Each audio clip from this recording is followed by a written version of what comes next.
जोसेफाबाद गांव सुंदर पहाड़ियों के बीच बसा हुआ था। चार्ल्स और क्लेरा जोसेफाबाद में बने हुए एक सुंदर घर की बालकनी में खड़े थे। तभी क्लेरा की नजर एक चर्च पर पड़ी। चार्ल्स, वो देखो, पहाड़ी की सुंदर हरियाली के बीच सामने बना हुआ चर्च कितना सुंदर लग रहा है। चलो ना चार्ल्स, चर्च में चलते हैं।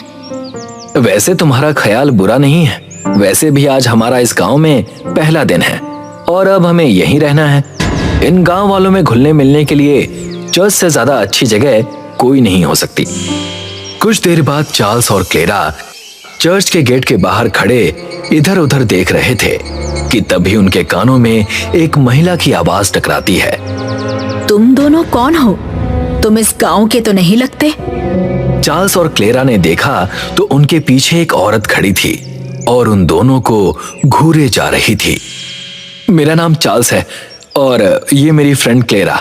आपने सही कहा, हम इस गांव में नए हैं। मेरा नाम मार्था है। अगर अपनी जान की सलामती चाहते हो तो इस चर्च के आसपास भी मत भटकना। ये चर्च बरसों से बंद है। इतना कहकर मार्था तेज कदमों के साथ वहां से चली गई। इसके बाद चार्ल्स ने क्लेरा की ओर देखकर कहा, अजीब बात है, इस चर्च की हालत देखकर तो नहीं लगता कि चर्च बंद है, और अगर ये बंद है तो इसका दरवाजा खुला हुआ क्यों है? चार्ल्स ने इतना कहा ही था कि तभी चार्ल्स के कानों में लड़की की आवाज टकराई। क्या तुम दोनों चर्च के बाहर ही खड़े रहोगे या फिर अंदर आकर प्रे भी करोगे? चार्ल्स और क्लेरा ने जैसे ही पलट कर देखा तो सामने एक सुंदर नन खड़ी थी। चार्ल्स ने नन की ओर देखकर कहा, अभी कुछ सेकंड पहले मार्था नाम की एक औरत बता रही थी कि चर्च बरसों से बंद है। मगर उसने चार्ल्स की बात का कोई जवाब नहीं दिया और वो तेज कदमों के साथ चर्च के अंदर चली गई। चार्ल्स और क्लेरा भी उसके पीछे पीछे चर्च के अंदर चले गए। चर्च के अंदर अंधेरा फैला हुआ था। अचानक चर्च के अंदर रखी हुई मोमबत्तियां अपने आप जल उठी। ये देखकर चार्ल्स डरते हुए बोला, ये क्या हो रहा है क्लेरा? मुझे यहाँ कुछ ठीक नहीं लग रहा। हमें यहाँ से चलना चाहिए। और वो नन कहाँ गायब हो गई?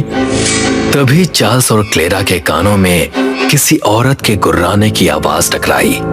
उन दोनों ने जैसे ही पीछे पलट कर देखा तो उन दोनों के होश उड़ गए। पीछे वही नन खड़ी थी जिसका चेहरा अब भयानक हो चुका था। उसकी आंखों की पुतलियां गायब हो गई थीं। वो उन दोनों को वहशी मुस्कान के साथ देख रही थी। इसका मतलब मार्था नाम की औरत सही कह रही थी। क्लेरा कांपते हुए उस भयानक नन को देखकर बोली, मैं जानती हूँ कि इस चर्च में एक शापित नन वास करती है, मगर मैं यहाँ पर एक मकसद के लिए आई हूँ। कौन सा मकसद? शादी के बाद पिछले 2 साल से मैं 3 बार गर्भवती हो चुकी हूँ, मगर हर बार कुछ महीनों बाद मेरा गर्भ गिर जाता है। मैंने सुना है कि इस चर्च के अंदर बहुत सी उन महिलाओं को संतान के सुख की प्राप्ति हुई है जो संतान के सुख से वंचित थी। ठीक है, इस बार तुम्हारा गर्भ नहीं गिरेगा। तुम्हें एक लड़की होगी, मगर तुम्हें एक वादा करना होगा। जवान होने के बाद तुम्हें उस लड़की को नन के रूप में इस चर्च को समर्पित करना होगा, यानी कि मुझे मंजूर है, लेकिन तुम्हें इस चर्च से अकेले बाहर जाना होगा। तुम्हारा पति इस चर्च से कभी बाहर नहीं जाएगा। मुझे वो भी मंजूर है। इतना कहकर क्लेरा चार्ल्स से कहती है, मुझे माफ करना चार्ल्स, मुझे किसी भी हाल में एक संतान चाहिए। तभी उस भयानक नन के मुंह से सैकड़ों भयानक कीड़े निकलकर बिजली की रफ्तार से चार्ल्स के चेहरे पर चिपक गए। चार्ल्स की चीख चर्च में गूंजने लगी। कुछ पलों के बाद चार्ल्स हड्डियों का ढांचा बनकर वहीं गिर गया और क्लेरा चर्च से बाहर निकल गई। इस घटना के 20 साल बाद क्लेरा की बेटी एना 20 वर्ष की हो चुकी थी। उसकी सुंदरता के चर्चे जोसेफाबाद के हर घर में फैली हुई थी। एक दिन एना बाजार से अपने घर आ रही थी कि तभी सैंडी और उसके दोस्त डैनियल ने उसका रास्ता रोक लिया। मैं तुमसे प्यार करता हूं एना, और तुमसे शादी करना चाहता हूं। मैं तुमसे प्रेम नहीं करती। मेरी माँ ने मुझे बचपन से यही सिखाया है कि मुझे विवाह जैसी मोह माया से दूर रहना है और मुझे अपना पूरा जीवन चर्च को समर्पित करना है। इतना कहकर एना तेज कदमों से वहां से चली गई। एना के जाते ही डैनियल ने सैंडी से कहा, लगता है तेरा दिमाग खराब हो गया है सैंडी।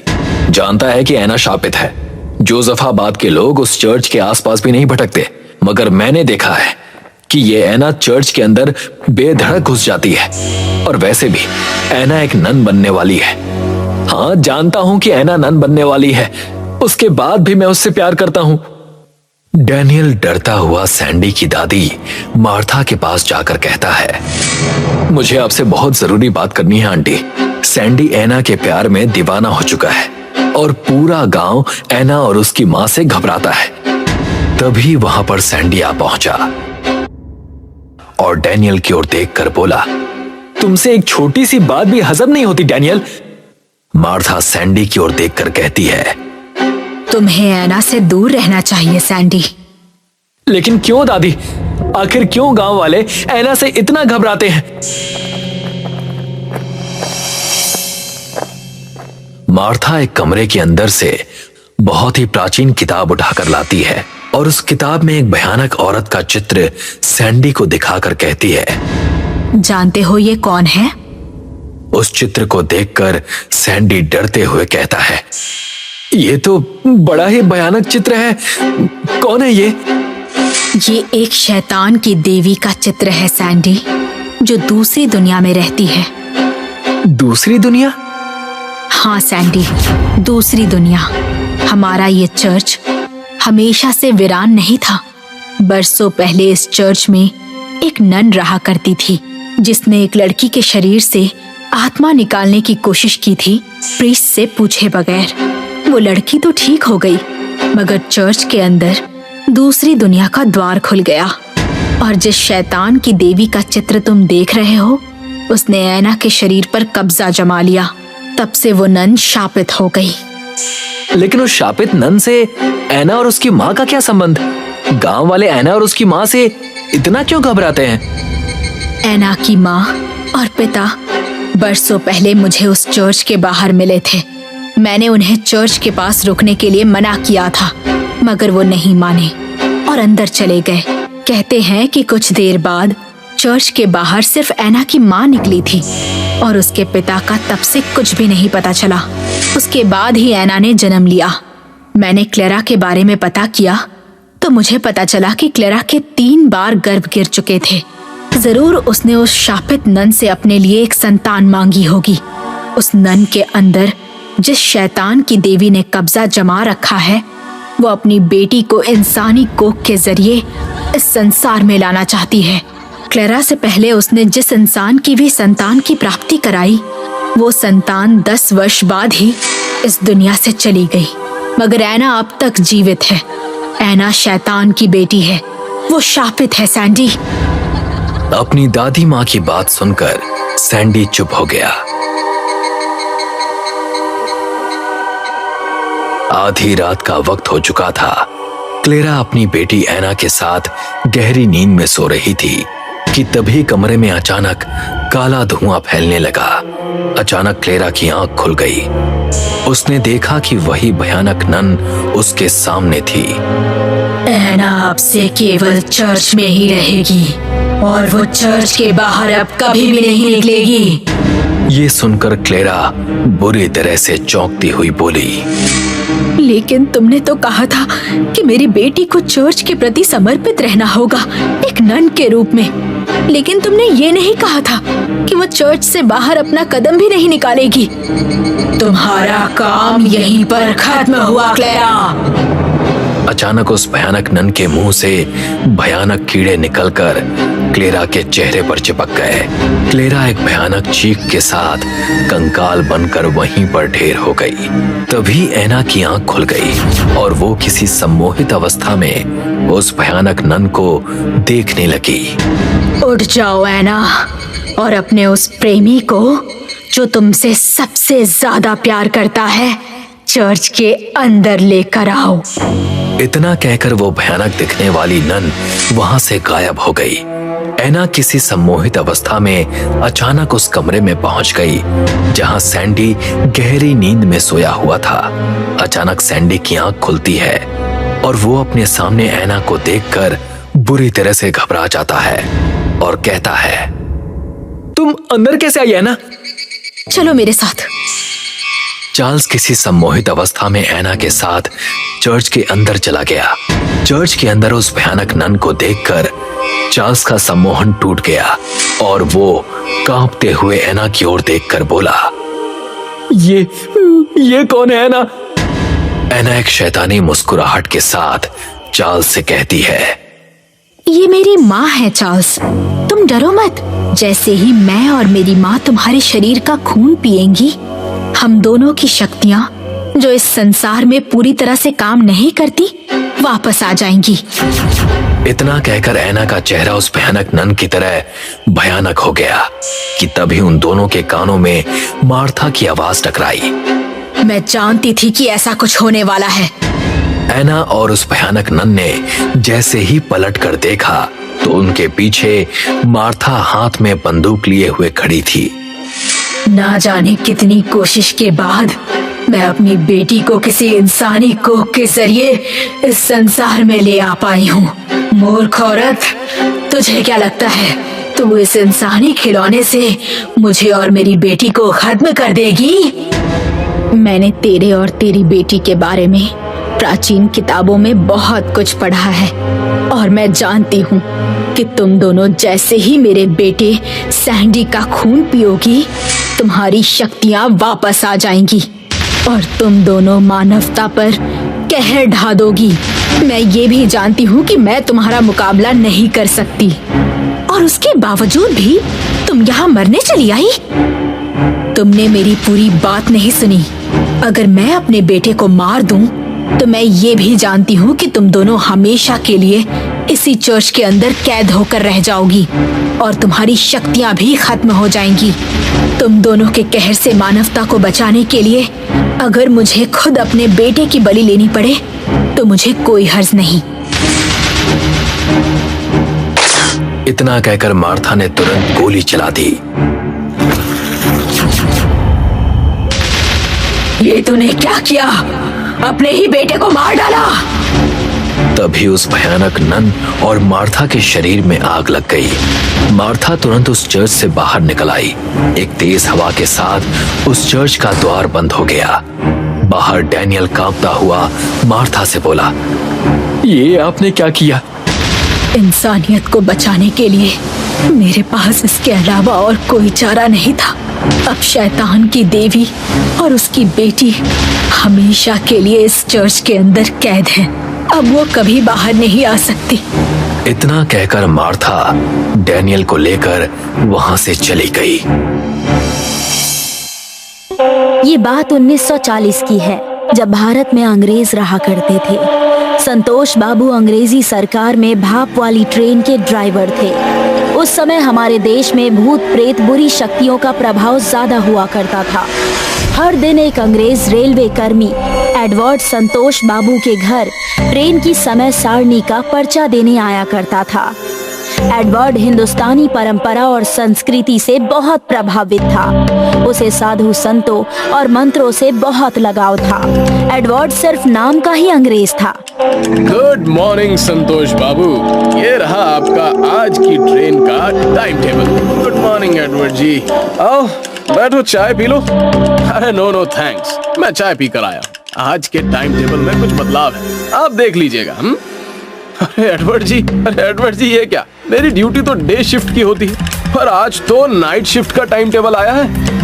जी संतोष बाबू, आपको ट्रेन का इंजन मुंबई पहुंचाना है, जिसके लिए आपको आज रात 1 बजे रेलवे यार्ड पहुंचना होगा। ठीक है एडवर्ड जी, मैं आज रात टाइम पर रेलवे यार्ड पहुंच जाऊंगा। संतोष बाबू ने अपनी पत्नी विमला को भाप वाला इंजन बम्बई पहुंचाने की बात बताई। अरे विमला सुनो, मुझे आज रात मुंबई रवाना होना है, तुम मेरा खाना पहले ही तैयार कर देना। 24 घंटे का सफर होगा कम से कम। सुनो जी, अकेले मत जाना, अपने साथ अपने दोस्त राजेश को भी ले जाना। और हाँ, रास्ते में वो अंधेरा पुल पड़ेगा। मैंने सुना है उस अंधेरे पुल में किसी खूनी प्रेत आत्मा का साया है। अरे ठीक है, मैं राजेश को भी साथ ले लूंगा। रास्ते में अंधेरा होगा, मैं अपनी साइकिल में टॉर्च लगा लूंगा। तुम चिंता मत करो। रात के 12 बजे संतोष बाबू और उनका दोस्त राजेश दोनों अपनी साइकिल में टॉर्च लगाकर रेलवे यार्ड की ओर निकल गए। जैसे ही संतोष बाबू और राजेश अंधेरे पुल के करीब पहुंचे कि तभी उन्हें एक सुंदर स्त्री दिखाई दी। अरे अरे, इतनी रात का अंधेरे में ये महिला यहाँ क्या कर रही है? अरे छोड़ो राजेश, मुझे कुछ गड़बड़ लग रही है। अरे नहीं यार, मुसीबत की मारी लगती है, चल देखते हैं। संतोष बाबू और राजेश ने करीब जाकर देखा तो खूबसूरत साड़ी में वो महिला काफी सुंदर और आकर्षित दिखाई दे रही थी। अब सुनिए, इतनी रात गए अंधेरे में आप यहाँ अकेली क्या कर रही हैं? क्या मैं आपकी कुछ मदद कर सकता हूँ? मैं पुल के उस पार रहती हूँ, क्या आप मुझे पुल के उस तरफ तक छोड़ देंगे? उस महिला की खूबसूरती और आवाज पर राजेश सम्मोहित सा हो गया। संतोष बाबू अपने दोस्त को मना करने ही वाले थे कि राजेश ने उस औरत से कहा, हाँ हाँ, क्यों नहीं, हम उसी तरफ जा रहे थे। चलिए मैं आपको पुल के उस तरफ छोड़ देता हूँ। वैसे आपका नाम क्या है? मेरा नाम गुंजन है। एक हाथ से साइकिल पकड़े राजेश पैदल ही उस महिला के साथ पुल की तरफ बढ़ गया और जैसे ही राजेश ने उस महिला को दूसरे हाथ से स्पर्श करना चाहा, अचानक उस महिला का चेहरा बदल गया। उसकी आंखों की पुतलियां बिल्कुल सफेद हो गई, उसके बाल जमीन तक फैल गए और उसके नाखून भेड़ियों के जैसे लंबे हो गए। उसने भारी आवाज में संतोष बाबू से कहा, बहुत वक्त के बाद इंसानी खून पीऊंगी। इतना कहकर प्रेतात्मा बन चुकी उस औरत ने अपने भेड़िए जैसे दांत राजेश की गर्दन में गाड़ दिए और अपने नुकीले पंजों से एक झटके में राजेश की गर्दन उखाड़कर फेंक दी। इससे पहले वो संतोष बाबू की तरफ बढ़ती, वो साइकिल पर बैठकर तेजी से पैडल मारते हुए पुल से उस तरफ भाग गए। उन्हें दूर जाता देख प्रेतात्मा गुस्से से तिलमिला उठी। कब तक अपनी जान बचाकर भागेगा? मरेगा तू। उसकी चेतावनी से संतोष बाबू का कलेजा कांप गया। वो हांफते हुए रेलवे यार्ड तक पहुंचे और साइकिल सहित गिरकर बेहोश हो गए। एक अंग्रेज अफसर ने उन्हें उठाया। अरे संतोष बाबू उठो, होश में आओ। क्या हुआ आपको? सर मैं ठीक हूँ। मैं घर से ड्यूटी के लिए अपने दोस्त राजेश के साथ निकला तो अंधेरे में पुल के पास उस प्रेत आत्मा ने मेरी आंखों के सामने मेरे दोस्त को मार डाला सर। वो आत्मा कई लोगों को मार चुकी है। जब आप घर लौट कर जाओगे तब मैं आपकी मदद करूंगा। साहब मुझे बहुत डर लग रहा है। रास्ते में वो प्रेत आत्मा जरूर मुझे भी मार डालेगी सर। मुझे बचाओ सर, मुझे बचाओ। मैं प्रेतों से बचने वाले कुछ मंत्र जानता। तुम मुझे अपना रुमाल दो, मैं उसमें कुछ अभिमंत्रित दाने रुमाल में रखकर तुम्हें दूंगा। पर साहब उससे क्या होगा? क्या वो प्रेत आत्मा मुझे नहीं मारेगी? जब तुम पुल पार करोगे तो वो प्रेत आत्मा तुम पर हमला करने जरूर आएगी। जब वो तुम्हारे नजदीक आए, तुम रुमाल में रखे दाने उस प्रेत आत्मा के ऊपर फेंक देना और पीछे मुड़कर मत देखना। आपको बहुत बहुत धन्यवाद साहब। संतोष बाबू डर डर कर अपनी साइकिल से उस पुल के जैसे ही करीब पहुंचे, अचानक प्रेतात्मा हवा में तैरते हुए अपनी भयानक शक्ल में सामने आ गई। आखिर तू आ ही गया ना वापस। अब मैं तेरे खून से अपनी प्यास बुझाऊंगी। ओह नहीं, कितनी भयानक दिख रही है। प्रेतात्मा ने संतोष बाबू को रुमाल निकालने का मौका ही नहीं दिया और उन्हें दबोचने के लिए जैसे ही झपटी, उसे करंट की तरह एक तेज झटका लगा। अच्छा, तो मुझसे बचने के लिए तू मंत्रों का सहारा ले रहा है? देखती हूँ कितनी देर तक बचेगा मुझसे। लगता है रुमाल में अभिमंत्रित रखे दाने इतने शक्तिशाली हैं कि ये चाहकर भी मुझ पर हमला नहीं कर पा रही। इससे पहले कि ये मुझे मेरे दोस्त की तरह मार दे, मुझे ये दाने इसके ऊपर फेंक देने चाहिए। जैसे ही संतोष बाबू ने अपना रुमाल निकाला, उन्होंने देखा कि वो प्रेतात्मा अपने हाथों में राजेश का कटा हुआ सिर लिए खड़ी हंस रही थी। नहीं, अरे ईश्वर, मेरी इस भयानक प्रेतात्मा से रक्षा कर। अंधेरे पुल में अचानक अपने सामने राजेश का कटा हुआ सिर देखकर संतोष बाबू साइकिल सहित गिर गए और उनकी टॉर्च भी बुझ गई। हे भगवान, मदद कर, नहीं तो यह प्रेतात्मा मुझे नहीं छोड़ेगी। अचानक वो प्रेतात्मा अपना भयानक रूप लेकर संतोष बाबू के सामने आकर खड़ी हो गई और उन्हें खा जाने वाली नजरों से देखने लगी। संतोष बाबू ने रुमाल में रखे हुए अभिमंत्रित दाने तुरंत निकाल लिए। ये देखकर उस प्रेतात्मा ने गुस्से से संतोष बाबू की ओर देखकर कहा, तुझे क्या लगता है कि इस तंत्र मंत्र का सहारा लेकर तू बच जाएगा ना? जाने कितने तांत्रिक आए और चले गए, पर मेरा कुछ नहीं बिगाड़ पाए। संतोष बाबू ने तुरंत बगैर देरी किए वो अभिमंत्रित दाने उस प्रेतात्मा के ऊपर फेंक दिए। दाने गिरते ही प्रेतात्मा बुरी तरह से चिल्लाने लगी। उसकी चीख पूरे सन्नाटे में गूंज गई। वो गुस्से से बोली, चालाक आदमी, आज तो तू मेरी पकड़ से बच गया है, पर कभी ना कभी तो यहाँ जरूर आएगा। उस दिन मैं तेरे खून से अपनी प्यास बुझाऊंगी।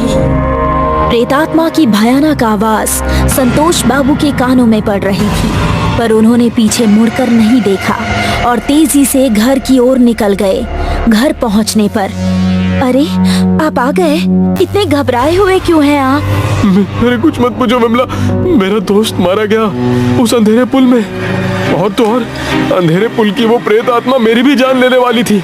वो तो भला उस अंग्रेज अफसर का जिसने मुझे बचाया। हे भगवान, ये क्या कह रहे हैं आप? शुक्र है कि आप सही सलामत घर लौट आए।